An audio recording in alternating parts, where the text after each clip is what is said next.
Salve! Salve a todos os alunos e alunas da terceira série do Ensino Médio Tarde. Tudo bem com vocês, meus queridos? Espero que vocês estejam bem. Sou o professor Assis Gualter, estou com vocês na disciplina Meu Pequeno Mundo. Estamos iniciando mais uma terça-feira letiva para a turma da tarde, certo? Nesse dia 29 de agosto de 2022, a aula está sendo transmitida ao vivo, direto dos estúdios do Canal Educação para os municípios de Alvorada do Gurgueia, Curral Novo, do Inocêncio, Eliseu Martins, São Gonçalo, São Francisco do Piauí. Faltou algum não, né? Queridos, a todos e a todas, sejam muito bem-vindas. Lembrando que essa aula também está sendo transmitida pelo YouTube, onde eu posso ver o chat de vocês. Tem o chat do IPTV nas escolas e tem o chat no YouTube. No YouTube está aqui, ó, a Érica presente. Bonjour, Érica. Como allez-vous? Hein? E aí? Cadê minha Érica poliglota? Pantera também está aqui presente. Boa tarde, minha querida. Tá tudo bom com você? Pessoal, ó, lembrando, esse chat não é para ficar quieto, não. Vocês estão muito silenciosos, dão boa tarde aí fogem. Esse chat é para estar movimentado, galera.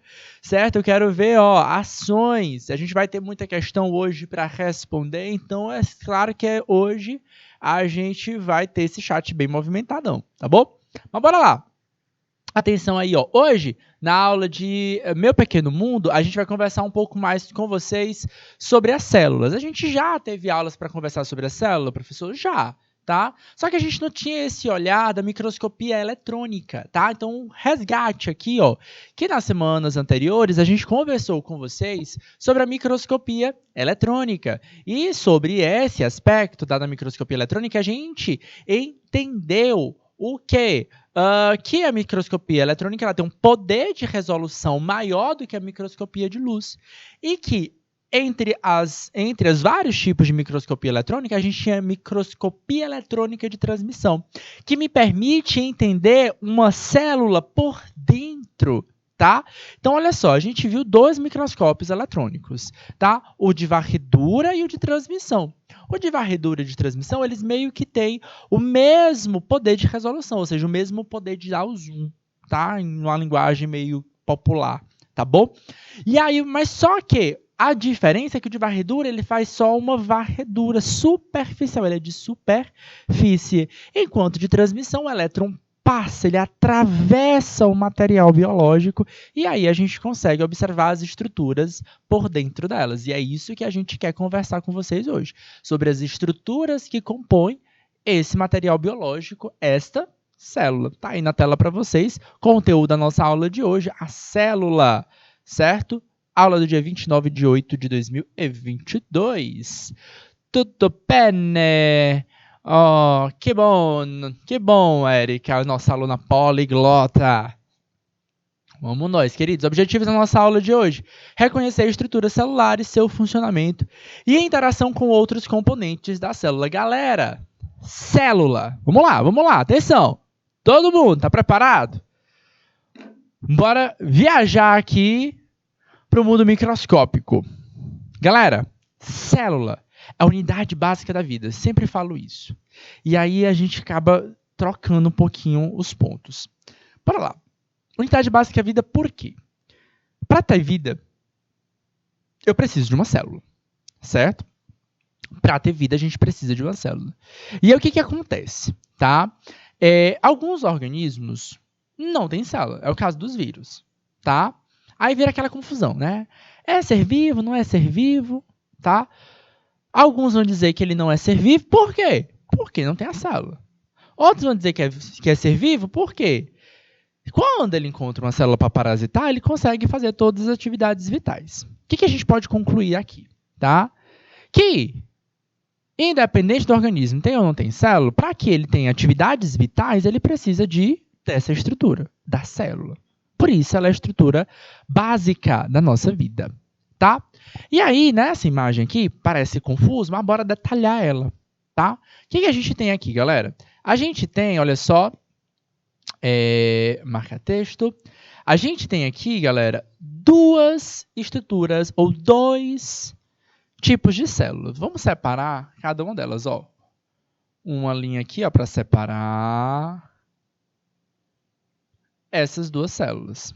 De um lado, à direita de vocês, nós temos a célula procarionte. E do outro lado, nós temos do lado esquerdo, vocês têm o que seria a célula eucarionte. Beleza? São dois tipos de célula. Vamos chamar a atenção aqui para vocês de alguns componentes ou de alguns compostos que são similares. Alguns nomes que estão parecidos aí entram para a gente a membrana plasmática, tem na célula procariótica e na célula eucariótica, tá?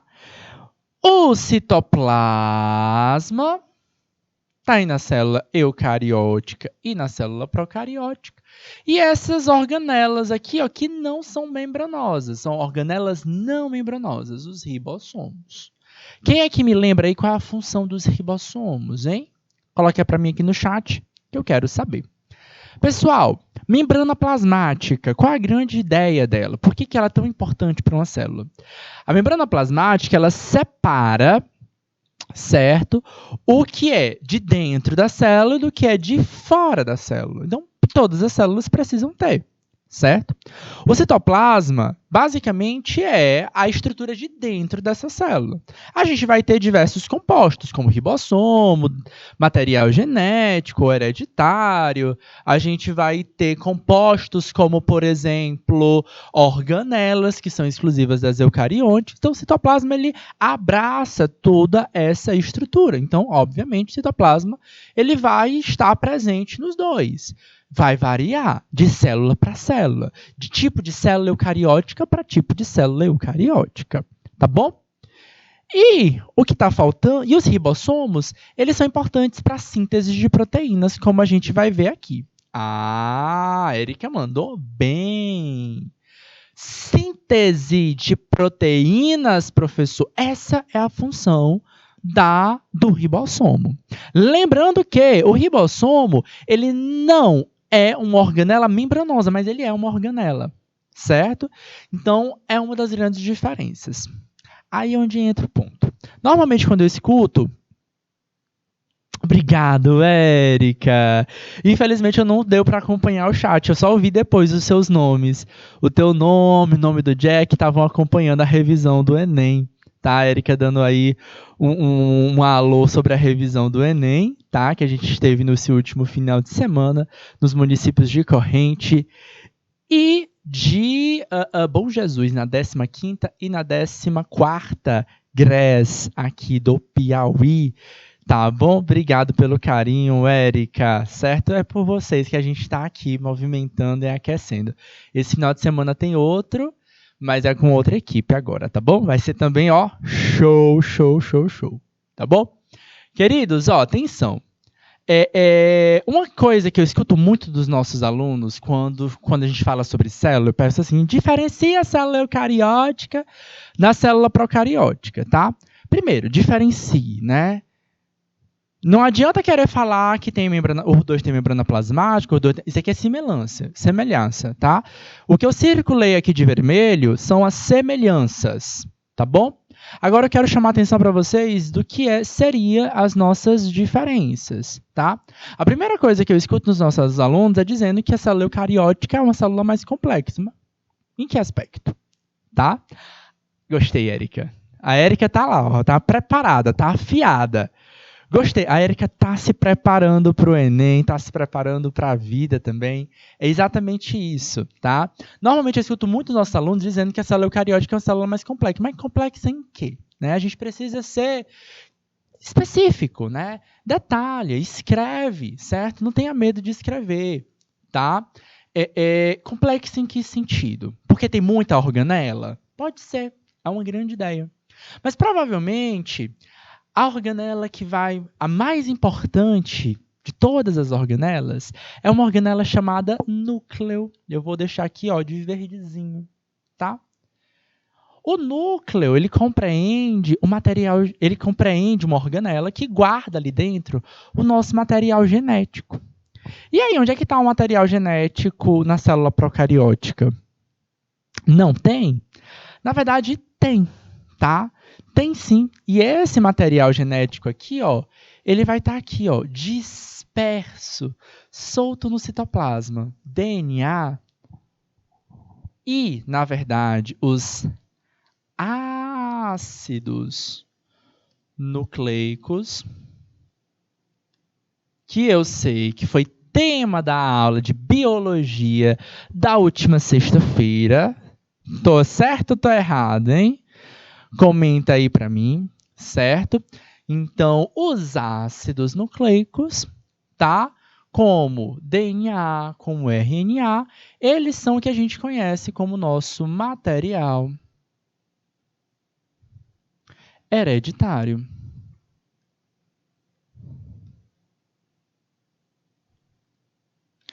Nossas aulas estão em comunicação, as aulas de ciências da natureza em um modo geral, tá bom? Gente, a célula procariótica, ela não tem um núcleo organizado, mas ela tem o material hereditário, certo? Só que esse material hereditário, ele fica disperso. E o grande motivo dele ficar disperso é porque, olha o termo cariótica, carionte, tá? A grande diferença de um componente para o outro é porque na célula eucariótica, ela possui a chamada carioteca. E se eu perguntar para vocês o que é essa carioteca, por favor, não me digam que é um núcleo, porque ela não é o núcleo. Ela é o envoltório do núcleo.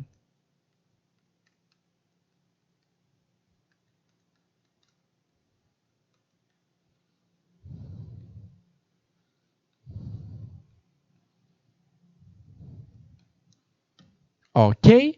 Ela não é um núcleo, ela é o envoltório desse núcleo. Então, o núcleo ele é um composto com o meu ácido nucleico, tá? Que nesse caso não vai ser exatamente o DNA e o RNA, é o DNA e o RNA, só que eles vão estar numa forma, tá, ideal, que eu vou apresentar para vocês já já, que é conhecido como a cromatina, o nucleossomo, desculpa, o nucleossomo não, desculpa, a cromatina e o nucleolo, tá? Então, são essas estruturas que a gente vai observar ali dentro do nosso núcleo, certo? Tudo isso compreende o núcleo. Envoltório e material genético, certo? E como vocês estão observando, na célula eucariótica a gente vai ter alguns componentes a mais, como o complexo de Golgi, retículo endoplasmático, mitocôndria, lisossomos, que é o que a gente conhece também como organelas membranosas, tá? E essas organelas membranosas, elas são exclusivas de quem? Elas são exclusivas das células eucarióticas. Pessoal que está acompanhando o nosso chat de Baixa Grande do Ribeiro, que organismos possuem células eucarióticas e que organismos possuem células procarióticas? Gente, eu estou citando aqui Baixa Grande do Ribeiro, mas todos os municípios que estão online aqui podem comentar. E aí, galera? Que organismos vivos possuem células eucarióticas e que organismos possuem células procarióticas? Alguém me lembra aí no nosso chat ao vivo? Cadê o pessoal de Ribeiro Galhota? Cadê o pessoal de São Francisco do Piauí? De São Gonçalo? De Eliseu Martins, Curral Novo. Estão tudo quieto, calado. Cadê a Pantera? Vamos lá, vamos lá, vamos lá. Células, organismos que têm células procarióticas e organismos. Eu quero exemplo, eu quero que vocês me deem exemplos. E aí? O ser humano tem que tipo de célula? Célula eucariótica ou procariótica? Hein? Érica, Baixa Grande do Ribeiro, Ribeiro Galhota, vocês estão fugindo, tão verdade, Pantera, vocês estão fugindo. Ora, boa, boa, boa, Érica. Um bom exemplo de células de organismos com células procarióticas são as nossas bactérias, certo? E exemplos de organismos com células, exemplo, é X. Com células eucarióticas, nós temos quem? Olá, boa! Os animais. As plantas. Os fungos. E aí vai. Certo? Beleza? Ah, tá bom, beleza, tranquilo, Érica. Bom, essa imagem aqui para vocês é uma imagem... Tranquilo, Érica. Essa imagem aqui é um esquema, certo? Ele é um esquema em que aspecto, professor? Ele é um desenho didático. Embora pareça muito confuso, você olha para isso e fala, professor, muita informação. Tá? E, de fato, é muita informação. Mas ele é mais didático. Por quê? Porque ele é todo coloridinho, ele tem cores diferentes, mostra detalhadamente cada uma das organelas. Na prática, o que a gente observa não é tão isso. Tá? Eu trouxe uma imagem de um microscópio eletrônico de transmissão para vocês acompanharem. Vocês lembram como é que uma imagem do microscópio de transmissão ele é formado? Tá? Vou voltar. Uma imagem do microscópio eletrônico de transmissão acontece justamente por conta do quê? Uma amostra muito fina é bombardeada com feixes de elétrons. Então, os elétrons atravessam essa amostra, certo?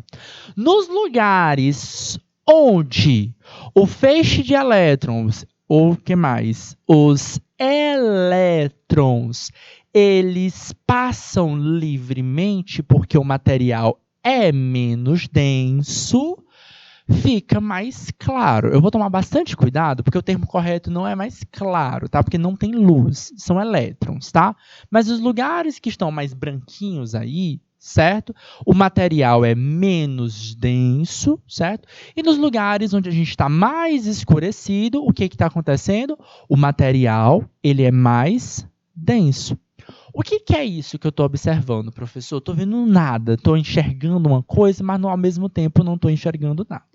O que o senhor quer mostrar aí para a gente? Olha só, gente. Isso, galera, é um mastócito humano. Mastócito é uma célula de defesa do nosso corpo. E ela tem uma característica muito especial. Ela libera substâncias para combater organismos patógenos. Já anotou aí no caderno de vocês? Mastócito é uma célula do corpo humano de defesa do nosso corpo e ela libera, olha só esse detalhe, ela libera substâncias para a defesa do nosso corpo. Isso é um componente muito importante para que a gente possa entender que estruturas que a gente está observando aqui. Tá? Observe que quem é esse mastócito aqui para a gente? É essa estrutura muito densa que vocês estão observando bem ao centro. Vamos tentar delimitá-la? Bora lá. Tá? Por fora, tá? A gente está observando que claramente tem uma estrutura, isso que eu estou circulando aqui é o próprio mastócito, certo? Vocês vão observando que ele tem uma estrutura maleável, certo? Ela não é exatamente uma esfera, tá? E tem um motivo para isso. Por quê? Porque ela está o tempo todo liberando substâncias, estão saindo substâncias delas para o combate, tá? Para a proteção desse corpo humano. Essa linha roxa que eu desenhei para vocês é o limite do nosso mastócito. Consequentemente, A gente está falando aqui de uma membrana plasmática.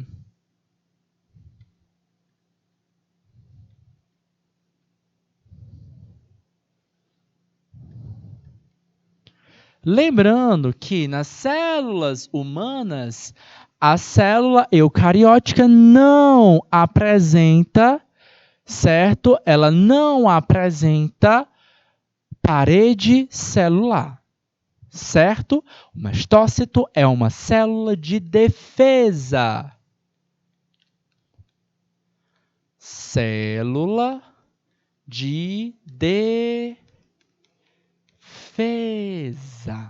certo? E ela trabalha de que forma? Tem várias células de defesa, tá? Elas liberam, ó, eu não sei qual é o seu nome, quem foi que perguntou, tá? O I ou o L, eu não sei. É bom, eu acho interessante vocês colocarem, gente, o nomezinho de vocês, para que eu possa conversar com vocês. Eu chamo vocês pelo nome, eu gosto de chamar pelo nome, eu gosto de chamar pelo nome da cidade, certo? Eu me sinto mais próximo de vocês nesse momento, tá bom?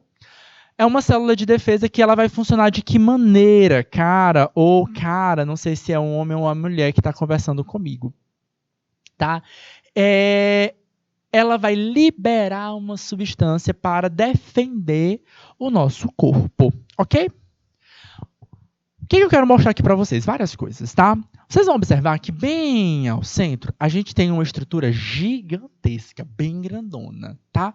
Eu vou pintar essa estrutura aqui de verde. Estou delimitando ela aqui, ó, de verde. E eu vou pintar essa estrutura aqui de verde para facilitar a nossa compreensão, certo? Essa estrutura, esse componente aqui, é o nosso núcleo. Eu gosto dessa imagem para representar para a gente o quê? Para representar, certo? O quanto o núcleo ela é uma estrutura grande, certo? Comparada com toda a célula. E, professor, essas estruturas bem escuras que a gente está observando, tá? Ao redor e dentro dessa célula, tá? Cada uma dessas estruturas são vesículas secretoras que vão liberar substâncias ou vão digerir caso essa organela esteja absorvendo, porque elas também podem fazer isso, elas podem incorporar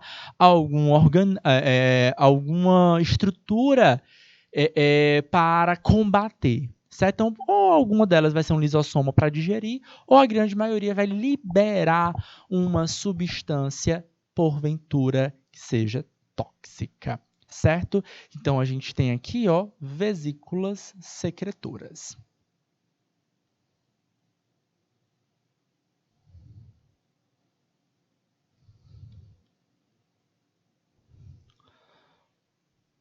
Bora chamar a atenção da membrana plasmática, tá?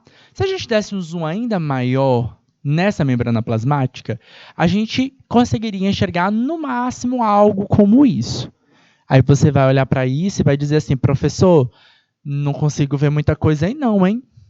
O máximo que eu consigo enxergar, vamos dar um zoom ainda maior, o máximo que eu consigo enxergar aqui é como se eu tivesse uma parede com duas linhas pretinhas, tá?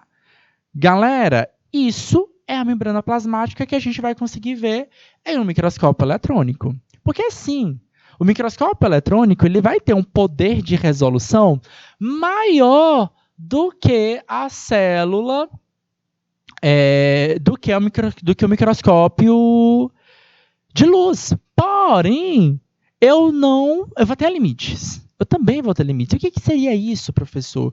O que é cada um desses componentes aí? Como é que a gente pode caracterizar?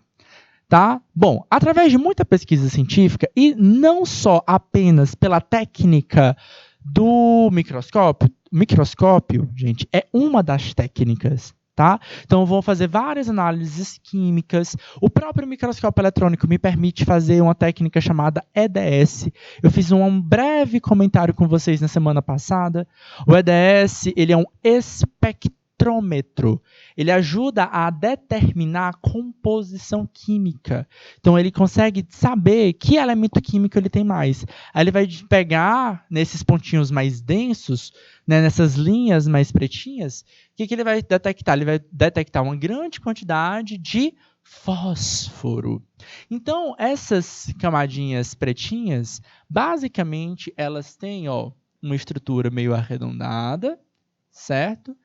Que a gente conhece como grupo fosfato.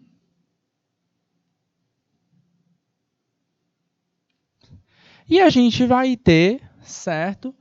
Duas perninhas que a gente conhece como lipídios.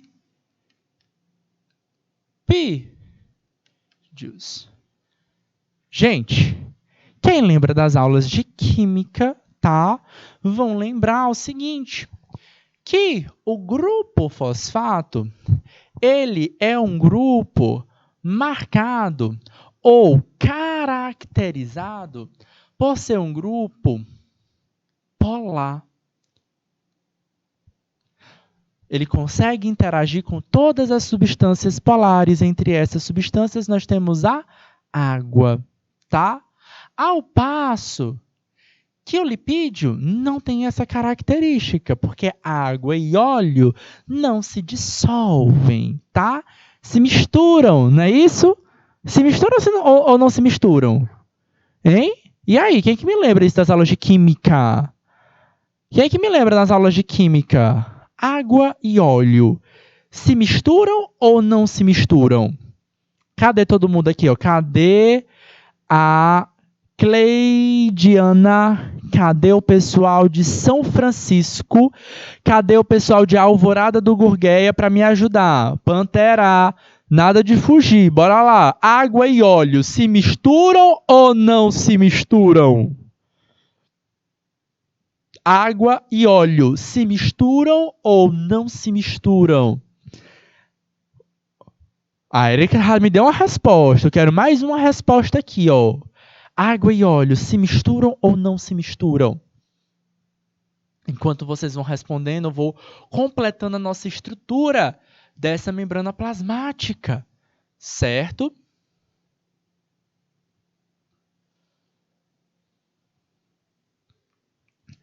Galera, membrana plasmática, lipídio é uma substância apolar. Ela é diferente das substâncias polares. E por essa diferença, eles não conseguem se solubilizarem. Elas não interagem diretamente. Mas acontecem misturas, porque as misturas podem ser por fases. A gente pode ter aquelas misturas que a gente consegue ver claramente os diferentes componentes, certo? Aí fica uma camada de água e outra camada de óleo, tá bom? Então, na estrutura da membrana plasmática, essa linhazinha preta, o que vocês estão vendo? É o grupo fosfato, esse círculo vermelho. E entre uma bolinha vermelha com outra bolinha vermelha, a gente vai ter esses tracinhos que eu pintei aqui de verde e chamei de lipídio. O que acontece? Olha só essa estrutura da membrana plasmática. De um lado, nas extremidades, a gente vai ter grupos polares e no meio a gente vai ter um grupo, uma camada apolar. Ela seria praticamente impermeável, certo? Isso impediria a troca de informações, a troca de fluidos, a troca de água, de solutos, né? Como íons, pequenas moléculas. E aí, como é que a gente consegue passar isso? Bom, depois de muito estudo, o que foi descoberto, tá? A gente tem uma hipótese, tá? Um modelo muito aceito, que é o modelo do mosaico fluido, tá? Então, essa seria a nossa membrana plasmática esquematizada, tá? Então, a gente tem cada bolinha branca dessa, a gente teria o quê? Uma grupo fosfato e cada linhazinha amarela a gente teria um grupo de lipídio, certo? E aí, essas outras estruturas que a gente tem aqui seriam o que possui estruturas que permitem regula a entrada e a saída de substâncias dentro da célula, certo? Então, ela tem proteínas, ela vai ter carboidratos, ela vai ter alguns outros tipos de lipídios que permitem essa troca, essa fluidez. Praticamente todas as organelas membranosas vão ter uma estrutura de membrana plasmática relativamente semelhante. É uma bicamada, bicamada.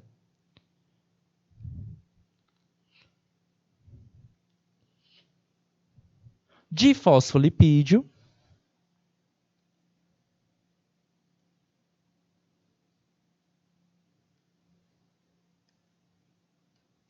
É uma bicamada, porque ela tem duas camadas de fosfolipídios e no todo esse tronco a gente vai ter proteínas, carboidratos que permitem essa célula saber onde ela está, detectar o que está acontecendo dentro e fora dela e, claro, permitir essas trocas de informação, certo? Praticamente todas as membranas plasmáticas vão ter essa característica. Elas podem mudar um pouquinho na composição das proteínas que elas apresentam, dependendo do tipo de célula. Tá? E é claro que elas podem se comunicar por diversos fatores. A gente já teve aulas para falar, por exemplo, lá quando a gente falou sobre respiração celular, eu expliquei para vocês sobre os processos ligados à osmose e difusão simples. Tá? Aqui eu estou mostrando para vocês processos que a gente conhece como endocitose e exocitose. A endocitose é o processo de entrada de partículas maiores. Tá? Então, eu tenho uma grande quantidade de partículas que eu preciso que elas entrem dentro das células. Tem algumas células de defesa que vão ter essa característica, que elas vão incorporar. Então, elas vão... o antígeno, né, ou a substância tóxica, para digerir. Então, elas vão incorporar, e que pode ser por fagocitose ou pinocitose. E ela tem a exocitose, quando ela produz uma substância, que é o caso que vocês estão observando nessa imagem. Essa célula está produzindo dois tipos de substâncias, uma substância azulada e uma substância esverdeada, e ela vai liberando isso através das nossas vesículas. Tá? Então, a vesícula é isso e isso aqui são vesículas. E elas são liberadas, essas substâncias são liberadas. Esse esquema aqui bonitinho de exocitose é o que vocês estão observando dentro dessa imagem aqui, tá? Então, essa membrana plasmática toda meio que se mexendo e disforme é porque estão sendo liberados aí, estão sendo liberadas as substâncias das vesículas secretoras para o processo de proteção, a defesa do nosso organismo. Bora praticar? Bora praticar. Exercício. Agora eu quero a participação de todo mundo.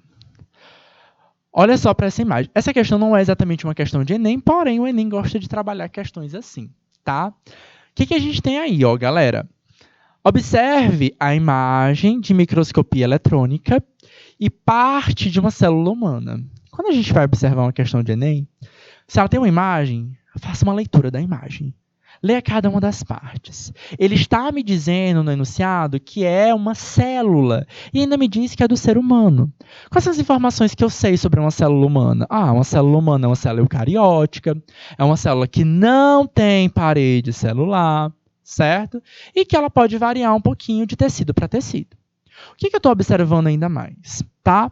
Eu aprendi na aula de microscopia eletrônica que quanto mais branquinho essa imagem é, menos denso é a substância, tá, de análise, e quanto mais escurinho, ele é mais denso. Então, eu estou observando que essa parte mais acinzentada de um lado é dentro da célula, e essa outro lado, que está bem clarinho, é fora dessa célula. E eu estou observando uma linha em volta, em zigue-zague, que parece quase um pente, né?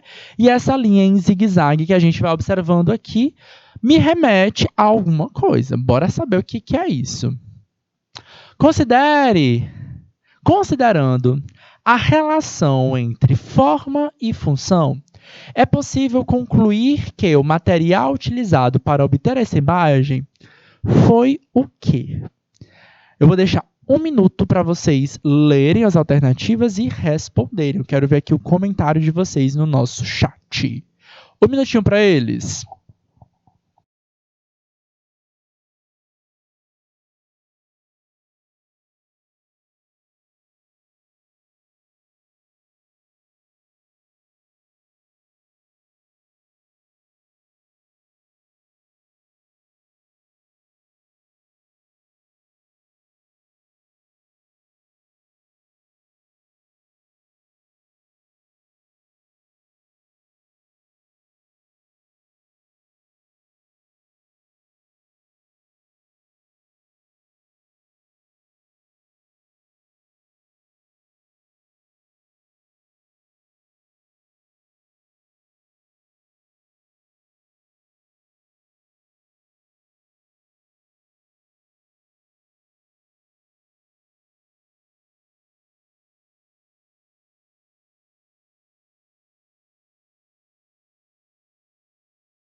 Qual alternativa é correta aí, ó?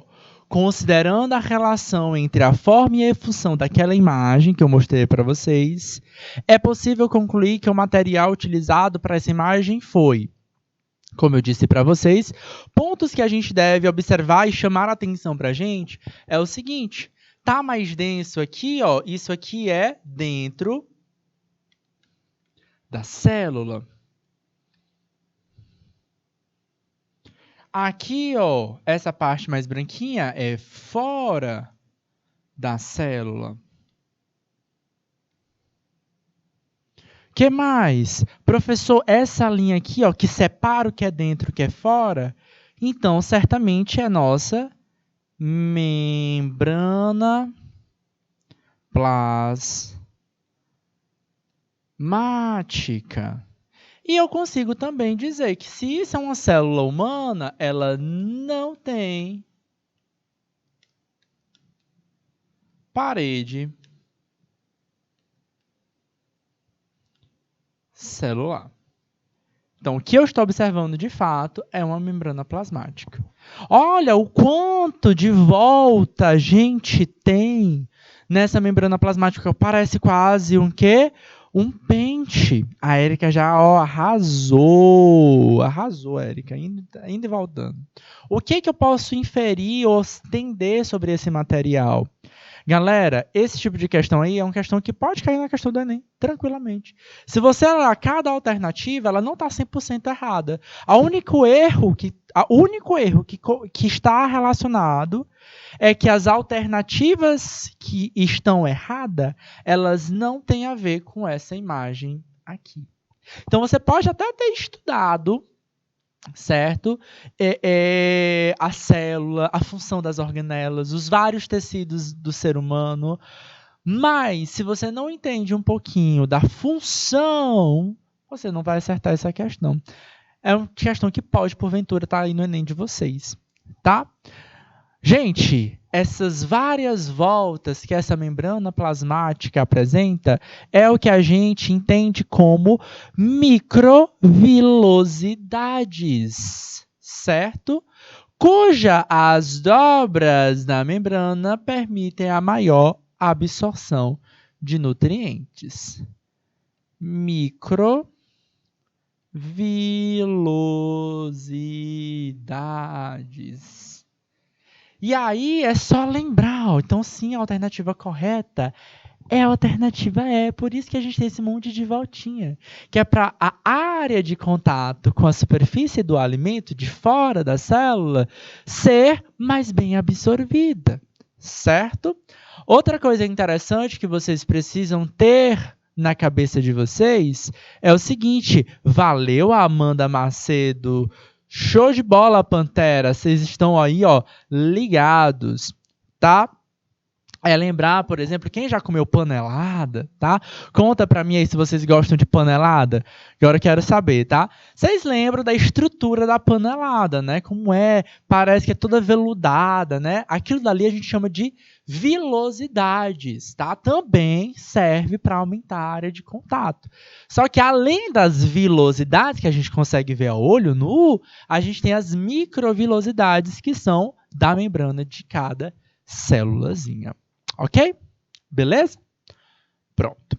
Esse esquema aqui não é uma imagem de microscópio de luz, porém ele representa o que a gente entenderia como um microscópio de luz. Tá? O que a gente está observando aqui? Tá? A gente está observando um citoplasma, ok? Um núcleo, ok? E não, a gente não está observando a membrana plasmática, tá? A gente está observando aqui o que a gente conhece como parede celular.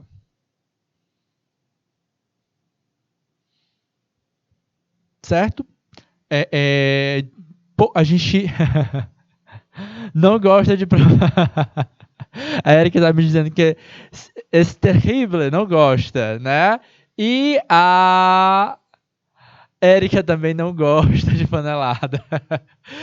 Mas vocês já viram a panelada, tá? Eu só quis transformar a informação em visual, tá? Gostando ou não gostando, vocês têm essa visão como é a panelada, ela tem toda a textura que ela apresenta, tá bom? O foco era na textura, beleza? Gente, no microscópio de luz, o núcleo ele é tão grande para uma célula que, mesmo no microscópio de luz, a gente consegue observar essa estrutura, certo? E eu quero que vocês prestem bem atenção nesse desenho, porque isso não é uma imagem real, isso é um desenho, tá? Vocês vão observar que nesses núcleos desse desenho tem um pontinho pretinho aí no centro, tá? Isso, de fato, acontece. Acontece que esse núcleo ele tem estruturas internas, tá? Eles vão ter componentes internos. E a gente vai conversar um pouco mais sobre esses componentes.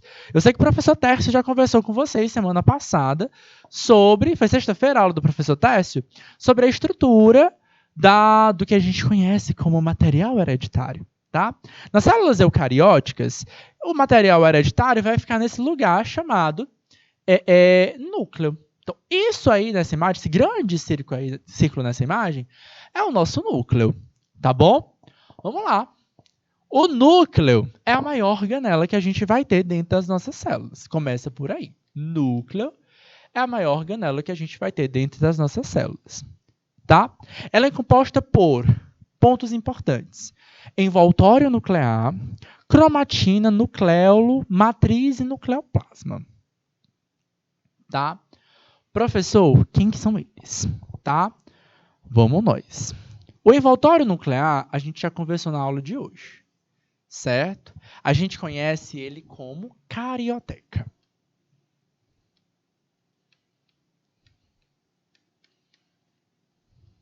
E ela é, basicamente, uma dupla camada de membrana plasmática. Oi, professor?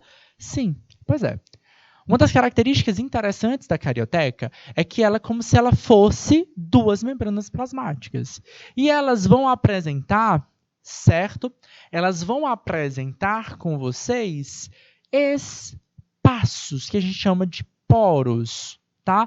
Pelo qual as informações podem ser trocadas, tá? Eu vou dar um zoom aqui nessa imagem e vocês vão observar aqui, ó, alguns pontinhos. Tem até umas setinhas apontando. Vocês estão observando duas linhas, tá? Esse caso aí dessas duas linhas que estão circulando essa membrana, esse núcleo, não é uma membrana plasmática, tá? Mas sim duas membranas plasmáticas que circundam, tá? Beleza? Isso a gente conhece como envoltório nuclear. Tá bom? Eu vou... Opa, borrachinha. Eu vou utilizar aqui o marca-texto para sinalizar cada uma dessas estruturas e vocês reconhecerem elas. Certo? Envoltório nuclear, tá de roxinho aqui. Certo? E observa que eu estou falhando. Ele não é uma linha só, certo? Ele tem vários porinhos ali dentro entre uma unidade e outra. A gente vai ter, certo? Uma cromatina, certo? E, professor, o que seria essa cromatina? Tá? A cromatina, galera, basicamente é o nosso DNA pouco condensado, tá? Então, a gente tem a nossa estrutura do DNA em dupla hélice.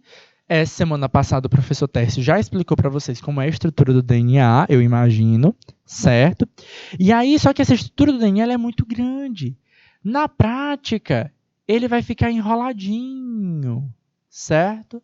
Para poder caber dentro do núcleo. Então, a cromatina basicamente é essas dupla fita de DNA enrolada em uma estrutura, uma proteína chamada histona, tá? Formando essa grande massa de cromatina. Marca texto, verdinho, e a gente vai observar essa massa mais densa em toda a extensão do nosso núcleo, tá? Bem grande mesmo, pegando boa parte desse núcleo. Lembrando que a gente está vendo a imagem em 2D, tá? E o nosso núcleo é em 3 dimensões, tá? Então, percorrendo toda essa extensão aqui, a gente tem o que seria a nossa cromatina. Um ponto que a gente consegue observar quase sempre em microscópio de luz, tá? É o que a gente conhece como nucleolo, tá? Essa parte um pouco mais densa aqui, ó, no centro. Basicamente, ele é uma grande quantidade de RNA. Então, nucleolo, RNA, mensageiro. DNA e RNA são um tipo de molécula que a gente conhece como um tipo de molécula que a gente conhece como ácidos nucleicos, e eles são parte do nosso material hereditário. Então, o núcleo, tudo isso aí do núcleo, é composto por envoltório nuclear, cromatina, nucleolo, matriz nuclear e nucleoplasma. O que sobrou aí é o que a gente vai ter como matriz nuclear ou nucleoplasma. E eles, né, esse nucleoplasma, gente, esse nucleoplasma aí é basicamente o citoplasma dentro do núcleo. Então, eu vou ter água, eu vou ter alguns nucleotídeos, tá? Eu vou ter nucleotídeos, eu vou ter alguns íons para que possa realizar os processos de replicação e duplicação. Érica fez uma pergunta aqui, ó. Prof, a célula só se reconhece pelo glicocálice? Só não, tá? A gente vai ter outros pontos de compartimentação. Tá? Dependendo da célula, Érica, se essas células são ligadas umas às outras, eu posso ter proteínas que vão se comunicar. Tá? Então, tem vários tipos de proteína, como proteínas GAP, por exemplo, que facilitam as trocas de informações se essas células são fundidas umas às outras. Tá? A célula, os glicocálices, eles ajudam muito mais a célula a reconhecer o ambiente onde ela se encontra.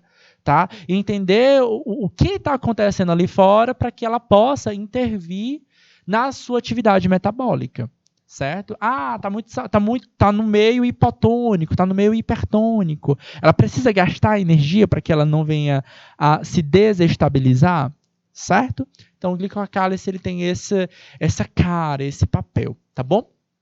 E vão existir algumas outras proteínas, como o caso, por exemplo, dos anticorpos, tá?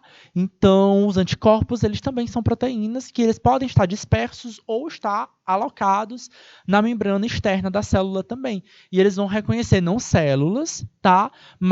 Ou pode reconhecer célula também, mas eles vão reconhecer corpos estranhos que a gente conhece como antígenos, certo?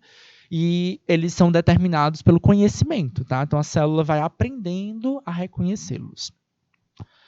Bom, gente, o núcleo ele é a maior organela da nossa célula, só nas células eucarióticas, e ele é o composto, ele não é só a carioteca e ele também não é só o DNA, ele é o somatório, tá? De cromatina, nucleolo, e nucleoplasma e carioteca. Tá? Então eu junto tudo e lá dentro eu vou ter a informação genética, o material hereditário que vai determinar o que aquela célula vai fazer, o que tarefa ela vai executar. Beleza? Aqui de novo a gente tem uma cara desse núcleo, ele ocupa uma boa extensão. Eu quero que vocês prestem atenção que em volta desse núcleo vão ter várias linhazinhas que representam aí, por exemplo, os retículos endoplasmáticos que vão produzir, né, estar responsáveis, junto dos ribossomos, a produzir as proteínas. Mais uma questão para a gente praticar. Podemos dizer que o núcleo de uma célula eucariótica possui 4 componentes básicos. São eles: alternativa A, carioteca, RNA, DNA e nucleossomo. Alternativa B, carioteca, nucleossomo, histonas e nucleoplasma. Alternativa C, carioteca, cromatina, nucleolo e nucleoplasma. Alternativa D, carioteca, DNA, nucleolo e nucleossomo. E aí, galera? Gente, ó, eu vou chamar a atenção para vocês de alguns terminhos que podem aparecer para vocês. As histonas são proteínas que estão responsáveis justamente por enrolar o meu DNA. Tá aqui o meu DNA, certo? Ele é uma linhazinha, né? Vamos imaginar que ele é só uma linhazinha. E essa linhazinha ela vai ficar enrolada em alguma coisa, certo? Então, essa estrutura, borrachinha aqui, vamos botar aqui de marca-texto de alguma outra cor. Essa estrutura esverdeada aqui seria justamente essas histonas, tá?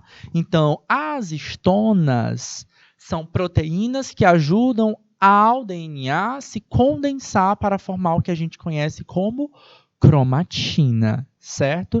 Então, ela é um componente importante, mas ela não é exatamente um componente. Tá? O DNA por si só, sozinho, ele é muito grande para caber dentro do núcleo. Então, ele é mais do que o núcleo, cromossomo. Eu preciso encontrar esse DNA no meu núcleo na forma e na modalidade de cromatina. Eu preciso encontrar o DNA na forma de cromatina. Certo? Beleza? E eu preciso encontrar o meu RNA na forma de nucleolo. Alternativa correta aqui para a gente é carioteca, que é o envoltório nuclear, cromatina, que é o meu DNA condensado o suficiente para que ele possa ser funcional, certo? Ele vai se enrolando em proteínas chamadas histonas, e cada pequeno rolinho desse aqui, ó, galera, cada grupinho desse aqui, ó, a gente tem o que a gente chama de nucleossomo,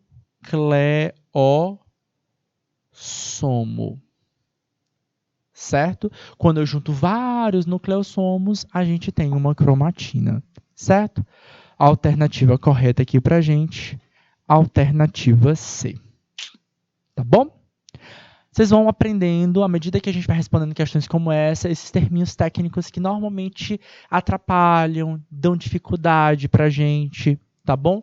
Mas as questões até que não são tão complexas e complicadas, tá bom? O que dá dificuldade às vezes são alguns terminhos. Galera, só para a gente finalizar a nossa aula, eu quero chamar a atenção aqui para vocês das mitocôndrias e de algumas organelas aqui para a gente, tá bom? Tá finalizando. Tem mais um minutinho aqui, ó. As mitocôndrias, eu já mostrei para vocês as estruturas, mas uma das características importantes delas, assim como nas células, nos cloroplastos, existe uma hipótese. Lembrando que a hipótese é diferente da teoria, da chamada endossimbiose. O que é isso? Eles acreditam que as primeiras células eucarióticas incorporaram células procarióticas que tinham DNA próprio, tá? E essa relação começou a virar uma simbiose e, porventura, ficou. Tá? Então, praticamente hoje, todas as células eucarióticas vão ter uma mitocôndria. Tá? Então, uma das grandes características que diferenciam essa organela de outras é porque ela tem duas membranas plasmáticas, tá? E ela tem um DNA próprio. Ela é único. Nas aulas de biotecnologia que a gente vai conversar, acredito que o professor Tércio vai conversar com vocês no próximo mês, setembro, ele vai apontar aqui para vocês sobre o DNA mitocondrial. Eu quero que vocês fiquem atentos a essas informações. A gente consegue fazer teste de maternidade, teste para detectar, por exemplo, resoluções de crimes, encontrar pessoas que porventura foram, que eu não consigo identificar o cadáver da pessoa através de teste de DNA mitocondrial. Beleza? Tem mitocôndria em célula vegetal também? Sim, a mitocôndria ela é responsável pela respiração celular, tá? E a célula vegetal, ela tem, além da mitocôndria, ela vai ter o cloroplasto, certo? Ela vai ter a mitocôndria e vai ter o cloroplasto, e o cloroplasto tem uma estrutura relativamente parecida com a mitocôndria, tá bom? A gente vai conversar e aprofundar mais sobre esses temas nas aulas futuras, tá bom, queridos? Foi um prazer estar aqui com vocês, a gente se encontra na próxima semana. Um grande beijo, um grande abraço, até lá, tchau, tchau.